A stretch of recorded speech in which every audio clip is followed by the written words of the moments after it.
Hello ladies and gentle tips, and welcome to my toolbox. Today I'm going to be doing a video that is a little different from what I normally do. I figured what we can do is go over all my tools that I have. And I did a whole engine rebuild, and now that I've accumulated a lot of tools, I've been through trial and error countless times now for things that I wish I had that I ended up getting. I've been through countless things of wishing I had a tool and then, later down the road finding one or having to get it, etc. So I feel like, those of you out there that might want to, tackle your own motorcycle maintenance or hell, car maintenance for all that matter. I'm going to show you my tools that I got, ones that I bought, ones that I use the most, ones that are extremely vital and important to have if you choose to start doing your own motorcycle maintenance, which I do 100% expect you guys all to want to do, and kind of just go over what I use, do something different on this channel I don't normally do, something off the motorcycle to kind of help you guys and maybe gain a little bit of knowledge of, tools, how to work on your bikes, etc. So let's get started. So what I've done here is my workbench. Sorry it's a little cluttery. I'm constantly working on these bikes, so there's always going to be shit up here. So what I've done was I put most of my, quick grab stuff up here. And I know you guys are probably seeing lots of these little picks. Look how many of these little picks I got. And that's going to be tool number one. I think that's extremely important, are picks. Do you know how many of these picks I've used to get circlips off that, before I had my pliers, peeling O-rings out of anything, fishing shit out of stuff. The list goes on. You wouldn't even realize how much you could use those unless you have them. So picks are my number one. Various rubber mallets and hammers. Especially ones with plastic in, so you don't scuff up your say you wanted to put your axle in, if you're mounting a motor to your cradle, you would hit it with your plastic. I mean, I would even use my rubber, either or, as long as you're not fucking your shit up. So these hammers are extremely important, especially getting case halves off. If you want to get your clutch cover off, a few taparoos on that bad boy with one of these will take that thing right off. Now right here is a nifty little tool. It's a spark tester, and you basically stick this in line with your spark plug, and you get to look at this bad boy and see if she's got spark. And if you guys are ever playing the trial and error game of what's going on with your bike, this is a extremely cheap, awesome tool to have, just to kind of eliminate that out of the chain of problems that you may be facing. As with anything else, pliers come in handy 1000%. Various the long ones come in handy if you need to get into a tight space to grab something. This one's one of the ones that kind of go over and under, blah blah blah. Some vice grip ones, they all come in handy, so always make sure that you got yourself a good set of pliers. And you can't go wrong with the mushroom tip bell with the sack ringer, because anytime you're having some problems with your build, you just look over at that and it boosts your luck by 25% every time you glance at it for 5 seconds or more.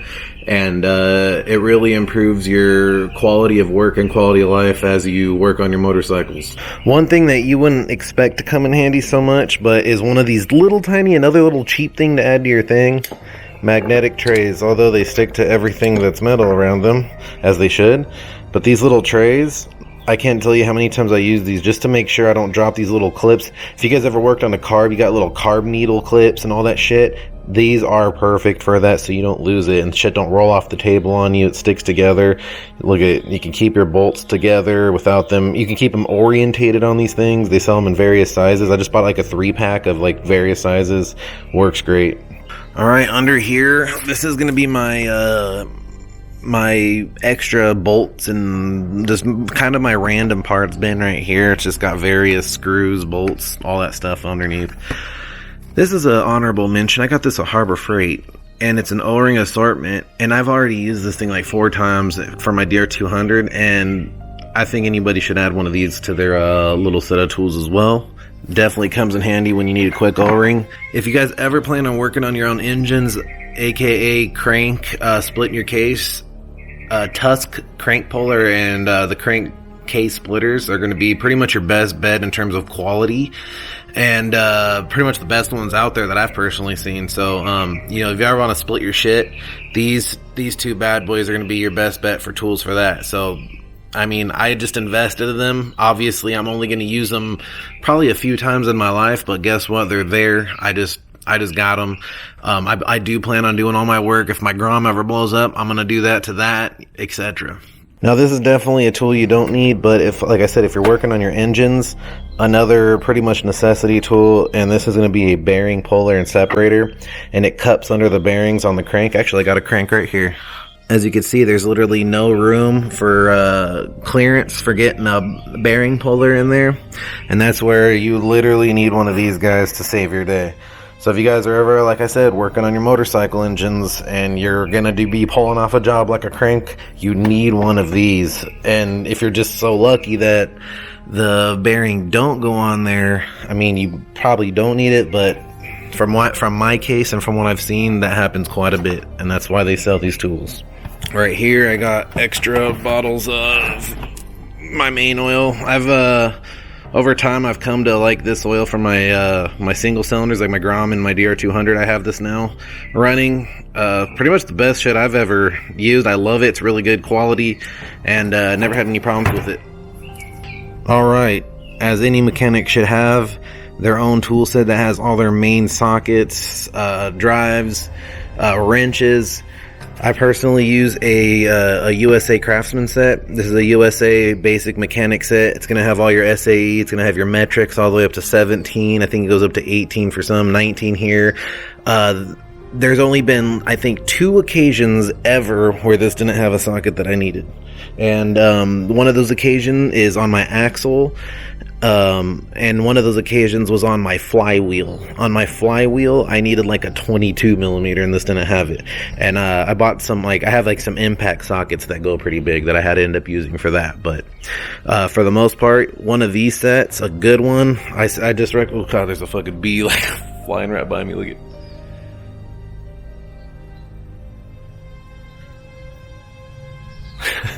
Oh shit, he's like looking at me. So this doesn't really need much more explaining, but this should be where you guys all start. Get yourself a nice set of tools. I honestly, my recommendation is never cheap out on this part. Get a nice like USA, something high quality, Japanese tools, whatever the fuck it may be. There's thousands of high quality brands out there. Just pick one of these that's a very solid, well rated, well reputable company set. And this thing will last you forever if you just spend the money on it. And you're only going to be at a couple $100, you know, just buying this, and it's going to last you a lifetime. You know what I mean? You could do literally about 90% of all your motorcycle maintenance with this guy. So that being said, your tool set's very vital. All right, now we're going to move into my toolbox. My top drawer here is going to be what I call my little specialty drawer. And you can see I have my service manual for my DR200 and another humongous magnetic tray. This tray held my entire transmission in place when I was doing my engine rebuild. So right there you can see how much it worked. When I'm putting oil, I think on my... Look how dirty this thing got from all the work I've done with it. So we'll go ahead and put that guy there. Yeah, so right here's my little specialty bin. I got like, you know, razors. I got a blade in here for some reason. I got a little circuit tester. I got my little... spark plug gapper, feeler gauges. I got crush watchers for oil changes, so if you guys ever do your own oil changes, it's good to have a nice bag of crush watchers for those. I keep saying washers. I got a flywheel puller that pretty much didn't even work on my DR200. Make sure when you buy a flywheel puller for your bike, you're getting the right threads. I went through that. I got, you know, a little extendo socket, my L screwdrivers, you know, some specialty Torx bits, my impact driver. This is a nice magnetic swirlable spark plug grabber, and a magnetic one of these helps out tremendously if you're getting in an engine and you want that shit to stick and not drop in there. This is just a speed out, so you can get stuck bolts and shite out. And then we're going to move on down. Oh yeah, right here, torque wrenches. All my torque, well, 3 of my torque wrenches. I have a 1/2, a 3/8, and a little micro penis torque wrench right there. And then I got my main bitch torque wrench in here, my Icon one. I love that one a lot. This one's very, very high quality for the price that they cost. We'll get to there in a second. All right, my second drawer, it's going to be all my Allens. Got a couple screwdrivers in here. The majority is just in my Allen sockets, and all that good shit. This one's going to be my wrenches, strap wrenches, crescent wrenches, another tool you must have in your tool set.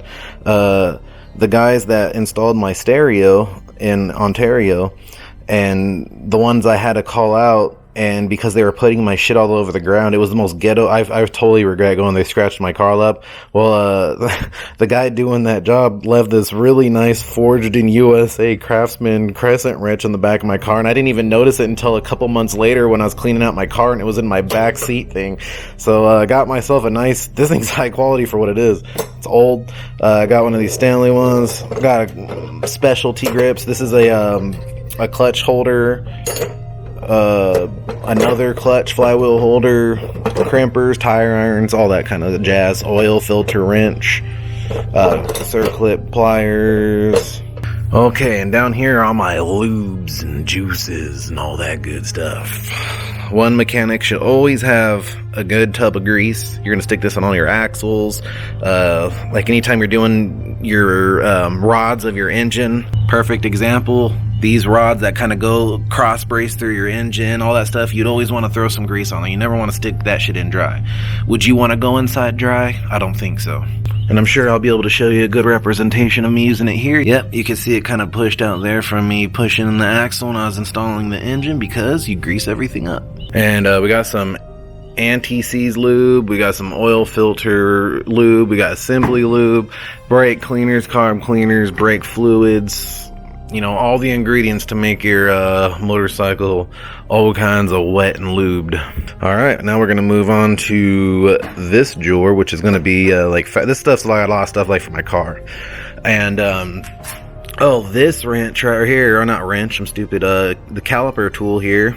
These little digital calipers, this thing costs like $10. It's stupidly accurate, works amazingly. This helped me, a perfect example of how you would use this. Perfect example, these need to be a certain width, right? So it would tell you in your manual that it needs to be, you know, I think it's like 50 something meters, something like that. So what I would do here is measure this, and look, 53 meters in spec. So it's a good way to just check the spec of a lot of your parts on your motorcycle. There's a lot of things that are measured with this, and for the price, you know, $10, whatever it is, there's no reason not to buy one. And like I said, this got a lot of car stuff. O2 socket thing. These are panel thing, because I installed all the speakers and sub in my car. Not the sub, but all the speakers and the door and the rear, blah, blah, blah. So we'll go and move on from there. Here is a lot more of my, I got my little laser thermometer. We got Yamabond that you could tell I use the shit out of. I got some thread cock. I got some bearing grease, I got some dielectric grease, and all my little impact extensions. Okay, remember how I was talking about buying tools? Okay, these little extension things work tremendously. Now let me show you how. This electric ratchet right here, say I needed to pull off the crankcase and I'm just trying to hurry up, but this only is a 3/8. Boom, I throw on my 3/8 thing right here. Now I can get my little 8mm socket that's in my tool set. Boom, I can just swap out any socket on this one wrench. I need a 17mm that's only a half size. Boom, go a 3/8, a half size on there. Boom, you're good and done to go. It just speeds up your process, and your mechanic process is basically all it really is. These, if you guys have a drill, which you guys should have, this helps you go ahead and put a socket on that. This lets me put my hex sockets, like screwdrivers, whatever, with a socket wrench. Oh, this is a, it pulls like the nut or something off a clutch, I forget. This is a O-ring cord. You can actually make your own O-rings with this shit. And more gasket maker back there. So basically that's all that's going to be in this drawer. And down here I have an entire impact socket set that goes from like, I think 10 to like 25 down here. There's my Porter Cable electric impact wrench. From what I saw on the market, at least on Amazon and shit, kind of the best bang for your buck right here. Things like $80. You can take off your car lugs with this shit. It's a 1/2-inch impact wrench and or impact gun, and that motherfucker works. And I got an angle grinder here. I got brake caliper spreaders. I got a chain breaker for your motorcycle chains, and that's pretty much all I got in there. And yeah, guys, besides, you know, a good old drill, electric socket, little puller sets, oh, brake bleeder kits for sure. A brake bleeder kit right here. What you do is you stick this end right there on your brakes titty, and it helps you bleed your brakes into the bottle, and then you pour new fluid in on the top as you're bleeding your old fluid until the fluid goes clean. Then you go ahead and snap that shit shut, and boom, your brakes are bled. And once again, all done with this other simple little tool here. Alright, and let's go ahead and move to another ass end of this. We got my Icon tool wrench. Here's the Motion Pro T handle. There's a number on it. This makes a lot of jobs. You could take this one thing out if you're working on like a Grom or some shit, or most motorcycles for that matter, and it'll take a lot of your bolts off, like on the side case and all that shit, with this one tool. Alright, now back to the must-have tools. A Jis screwdriver set. And what this does is it actually locks onto your screws so you don't strip them. And it looks like a normal Phillips, but it's not. And these really grab onto your screw threads. And I actually learned about these during my rebuild series, and I got this set for like 25 bucks on Amazon. And I don't use any other screwdrivers now. These are the best. I haven't had these strip one of my screws yet, and they just really, like, you put it in there and it locks in that motherfucker, and you can break those motherfuckers loose. I even got all my stator screws that are all Phillips out of my DR200 with this motherfucker. So yeah, man, these things are 100% worth the money, and I recommend a Jis screwdriver set at the same time as buying yourself a mechanic tool set, because you're going to come across a lot of stubborn Phillips heads, and there's really going to be no other option besides this or a full-blown impact screwdriver for the job. Right here is a simple brass punch set. It's got a little bunch of brass punches and a little hammer. I use this to get the stubborn needle out of my carb where the float is, to get the float out. Beautiful tool for that, helps tremendously. And right here is a beautiful little tool. It's a camera right there, and you turn this bad boy on, and you could stick this anywhere in your engine hole, in your spark plug hole. You can look right at your piston, and you can basically diagnose a lot of your engine with this one tool right here. And I've used this thing a ton, and it just basically helps you inspect your engine. You drop something somewhere, you can use it. I mean, you can use this thing outside of even mechanics if you wanted to, you know what I mean? Right here is make a gasket, so you can literally cut out your own gasket. And these are totally worth buying as well if you just need some simple little gasket that's hard to find or a little expensive. Grab yourself one of these, cut your own gasket out, and slap that baby right on. And of course, a multimeter. Everybody needs one of these, hands down, no doubt about it. But well, everybody, that's basically going to complete what's in my toolbox. And yeah, everything you saw in this video helped me achieve an entire full rebuild of my beautiful Suzuki DR200 here. And yeah, as you see here, I mean, it's a little bit of investment if you don't have one tool on your arsenal, but you always can start. And like I said, starting yourself with a nice little toolbox like this that's a good quality goes a long way for you. And then from that point, you're just adding little specialty things on, like, you know, little rubber mallet, your Jis screwdrivers, you know, little brake bleeders. But before you know it, the money that you're going to be saving doing all your work yourself is going to be astronomical. My oil changes cost the price of this, which is about $6, and this filter, and this is about like $6 or something. So you're talking 12 to 15 bucks max. You go to a shop, they're going to charge you 80 bucks labor at least. You know what I mean? So you just doing a few oil changes on your own motorcycle is going to be paying for all these tools just in a matter of few oil changes. So that's going to be this video. I appreciate you guys watching. Hopefully it helped you out learning something, maybe finding a new tool. Until then, I'll see you guys on the next videos. I love you all, and you guys all have a real good day. See you guys later. Twelve.